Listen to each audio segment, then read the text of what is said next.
Right, hey folks, Faz here. So we're going to have access to gyms in about 3 weeks over here in the UK, and I wanted to get on here and talk to you about a common training mistake that people make, and I wanted to talk about the concept of markers of progression in your training.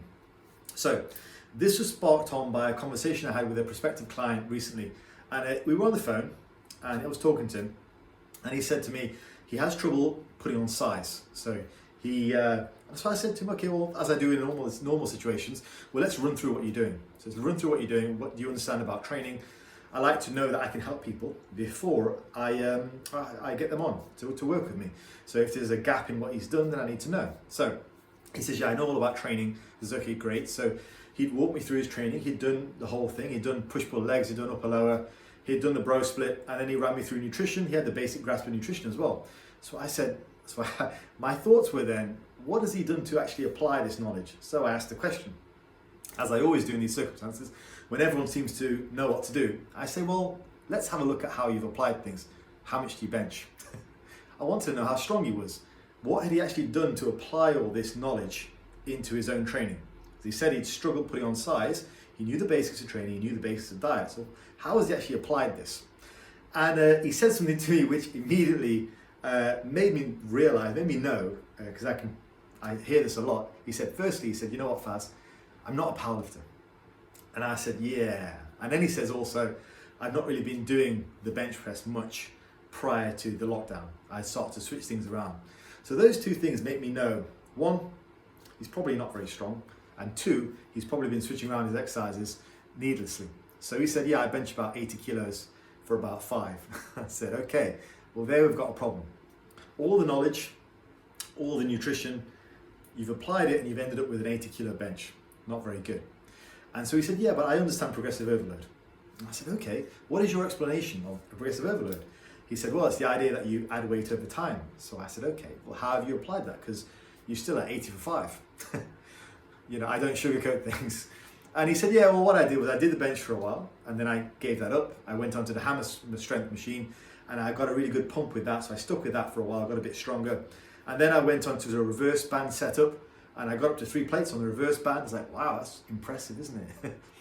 and then he said, yeah, so when I went back to the bench and I was still only doing 80, he's like, all right. So he said, yeah, you know what? My chest hasn't grown. I don't know what I'm doing wrong. So the concept of having objective markers of progression is this. Have about 3 lifts which you do consistently over the course of the next, say, 3 to 5 years. And you have those as pretty much always as the backbone of your routine. And they serve to let you know whether you're making progress or not. So for me, when I was coming up, it was a squat, bench and deadlift. Those were the 3 lifts that I did. And if I got a heavier squat, I was going to get bigger legs. If I got a better deadlift, my back was going to be bigger. If I got a better bench, my whole upper body was going to be bigger. That was how I did things. So when I was benching 100 kilo for 8, my upper body was relatively big. When I benched 120 for 8, it was bigger. When I was eventually benching 150 and 160 for reps, then I was as big as I ever was. And my 1 rep max was as high as it ever was. So I always had that. Within my first 3 to 5 years, I pretty much immediately got into powerlifting. So my objective markers for progression were the squat, bench and deadlift. And over the first 5 years, I had those numbers in my head. 3 plate bench, 4 plate squat, and a 5 plate deadlift.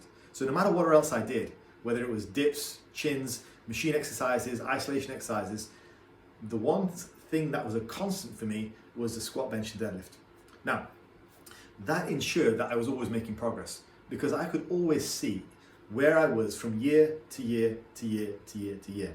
Now, this guy who I talked to, he made a mistake which a lot of guys in the gym make, and that is he was flitting around from exercise to exercise and modality to modality. So he might have done the same exercise, but he was doing it for low reps, he was doing it for reverse bands, he was doing it on machines, he was doing it on dumbbells, and he just kept switching things around. Whenever things got a little bit hard, he would go, screw that, I'm gonna go to this.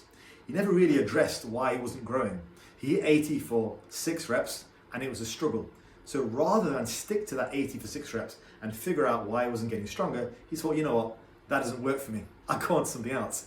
So then he'll go on to the hammer press for, say, 2 plates. And because it was a new exercise, he'd never done it before, he could get a bit stronger over the next few weeks until he hit a wall where his body had become accustomed to the exercise, gotten used to it, and he hit that inevitable wall again. But again, instead of figuring out why his body wasn't growing, why he wasn't actually increasing his size of his muscles, he just moved on to another exercise because that wasn't working for him. What he didn't realize was it was all the rest of the stuff that he was not doing, which is why he wasn't getting stronger. And of course, he kept kidding himself by going on to a new exercise, seeing a bit of progress, and not having a long-term view. He just had a very short-term progress, short-term perspective to say, yeah, I've gotten a little bit stronger on this exercise, great. Did that for a couple of months, then to another one. Did that for a couple of months till he hit a wall, and he would just continue this cycle on and on. A lot of guys in the gym, they'll be in that cycle not just for a few months, but they'll literally be in that cycle for about a year, well, multiple years. There are guys in the gym I know, the gym that I go to, who've done that for about 10 years. Ever since they first started training, they've had pretty much the same lifts, pretty much looked exactly the same. Some years they're fatter, some years they're leaner, but they never actually get much bigger because their head is stuck too much in the short term, not the long term perspective. And if you ask them, well, how much did your bench increase over the last 10 years? They'll immediately tell you, well, hey Faz, I'm not a powerlifter. It's the first thing they'll say. Everyone loves that line. I mean, oh Faz, I'm not a powerlifter. Like, okay, cool. You don't have to be a powerlifter. And I'm not suggesting you do the squat, bench and deadlift as your three main lifts. All I'm suggesting is this. Have yourself 3 lifts which are markers of progression. That's what we used to call them back in the day, markers of progression. And they could be the squat, bench and deadlift. It could be squat, dip and chin. Those are 3 great exercises. It could be the deadlift, overhead press and leg press. Those are 3 good exercises as well. Whatever is your big 3, pick a push, pick a leg movement and pick a back movement. And have those, make sure you can do those comfortably and you can have access to them over the next 3 to 5 years. That's one of the reasons why the barbell lifts work so well, because most people are always going to have access to a barbell. Whereas machines, usually different gyms have different machines, stuff like that. So unless you know you're going to be at this gym for the next 5 years, perhaps pick a barbell movement. Could be an incline press, could be a bench press. Obviously, if you're a powerlifter, then you got it good. It's going to be a squat, bench and deadlift. And that's often why powerlifters tend to make better progress initially, because they have that set progression. They know that if they don't get stronger in the squat, bench and deadlift, then they're not going to be getting better. Now, let's look at ways in which people screw that up. So first way we've identified is they flit around from exercise to exercise. Now, let's look at the second way. They might always do a bench press. And let's face it, most guys in the gym, they'll like to do the bench press. It's kind of a macho lift. So the way that people screw that up is they'll cheat extra reps and cheat extra weight. So they'll hit the bench press and they'll continuously always do the bench press week in, week out. But one week they'll have a spotter who'll start to lift the bar for them. Or they'll wrap their arms, or they'll stick a reverse band on. All things which are going to make them avoid doing the hard work, because it's hard. Like when you reach a wall, when you reach a sticking point. Like I remember, in my first year of training, I had a sticking point of, I think it was 90 kilos in the bench press. And I actually competed after 8 months of training, and I was competing with a 90 kilo bench press. I mean, talk about embarrassing, right? But what I did, because I was competing, I knew I had to get stronger. So rather than switching exercises, I stuck with that exercise. I did other things around it. So I started to do weighted dips, and that was a really big boost for me. So I changed my accessory exercises, but that main marker of progression was always there. And by the time I eventually broke past that plateau and got to 100, I had figured out a lot of stuff about my body because I stuck to the same lift. I didn't do a reverse band. I didn't get a spotter to help me up. I was very honest because I knew I had to get stronger for competition. For you guys, even if you're not competing in powerlifting, you know you've got to get stronger because that's your key to getting bigger as well.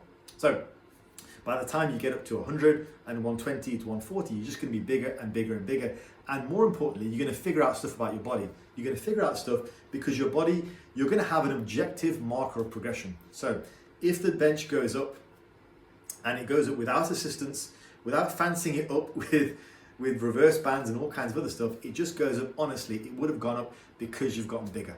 That's why it's important not to try and fancy up these lifts by doing 1 rep maxes or spotter forcing the reps or wrapping your elbows, all kinds of other fuckery that people do to make themselves have a bigger bench press or whatever other lift it is, okay?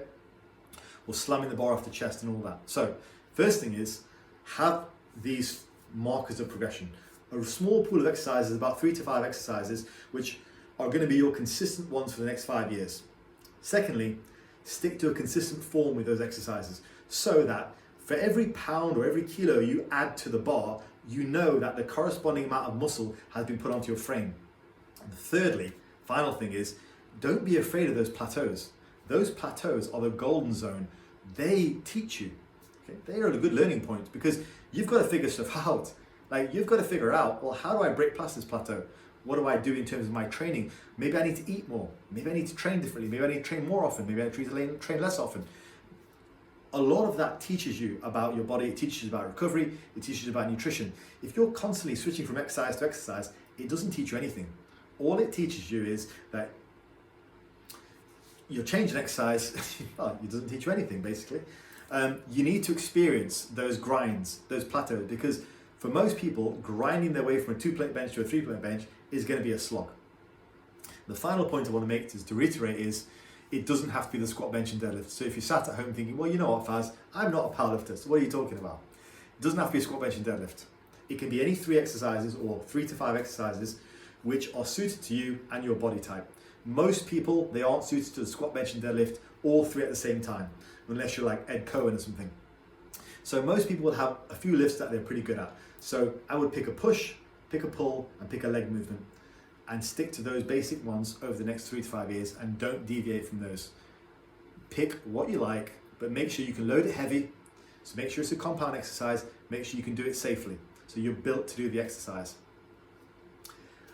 And if you do that, what you're going to discover is, 1, plateaus will be real, but 2, you'll be forced to deal with those plateaus. You'll be forced to adjust your diet, your training, all that kind of stuff to actually get bigger and stronger. And by the end of it, you would have learned quite a lot about your body. And if you move your bench from 1 plate to 2 plate to 3 plates, you'll be a lot bigger. It's as simple as that. Progressive poundages in good form, in moderate rep ranges, are the key to growth. I suppose one final thing I should say, don't worry about your 1 rep max. Even when I was competing, I hardly ever did a 1 rep max in my training. That seems to be some unknown, weird, new thing. Like, people are doing their 1 rep maxes in the gym for no purpose. When I was competing, I was mostly sticking to sets of 6, sets of 5, triples occasionally. I'd mostly do sets of 6 to 8 for most of my competition lifts in the off season. Just getting bigger and stronger over and over and over again.